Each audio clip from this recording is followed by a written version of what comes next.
We often think of uncomfortable, intense emotions, such as sadness, anger, or anxiety, as cues for ineffective behavior. And it's important to recognize that intense positive emotions can also lead us to do things that are not in line with our goals. Dan recently broke up with his on-again, off-again girlfriend, Aisha. They had dated for over 3 years.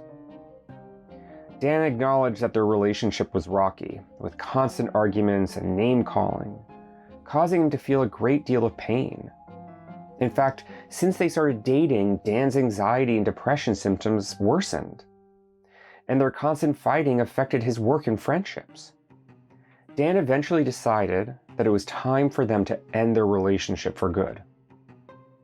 Though the breakup was hard, with lots of tears, both Dan and Aisha agreed it was for the best, and decided to take a break from speaking to one another for 3 months. One day, while going through his laundry, Dan found one of Aisha's t-shirts, and memories of their past flooded back, causing him to experience intense feelings of love for her. Dan began to recall all the good times they had together, the fun dinners, the adventurous trips, the laughs. Dan began to feel intense love for Aisha, and despite their agreement to take a break, he had the urge to reconnect. Dan typically uses the mindfulness of current emotion skill to cope with his anxiety. Today, he decided to use it to deal with his intense feelings of love for Aisha. He began by pausing and just noticing his feelings of love. He brought to mind a picture of his love as a wave, and he imagined himself surfing that wave, noticing its ebb and flow. He didn't try to suppress his love or push it away. He also didn't try to hold on to it or amplify it by thinking of more positive memories. Then, Dan brought his attention to his physical sensations and noticed where in his body he was feeling love. He noticed a fullness and warmth in his chest, a tingling in his cheeks, and tears that began to form at his eyes. Dan experienced these sensations fully, noticing them as they changed, moved, and evolved. He observed how long it took for the intensity of the sensations to change, as well as this experience of love to go down.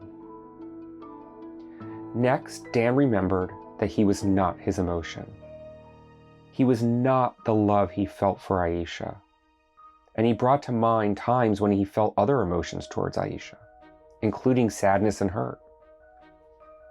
Lastly, Dan imagined giving his love a hug. Initially, he had the urge to judge his love and had thoughts come up like, "Why are you so weak?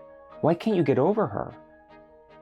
But then he remembered not to judge his emotions, and instead, with willingness, to radically accept his love. He remembered that while acting on love for Aisha wasn't effective, love itself was an important emotion, one that he could use to cultivate for a more effective relationship in the future.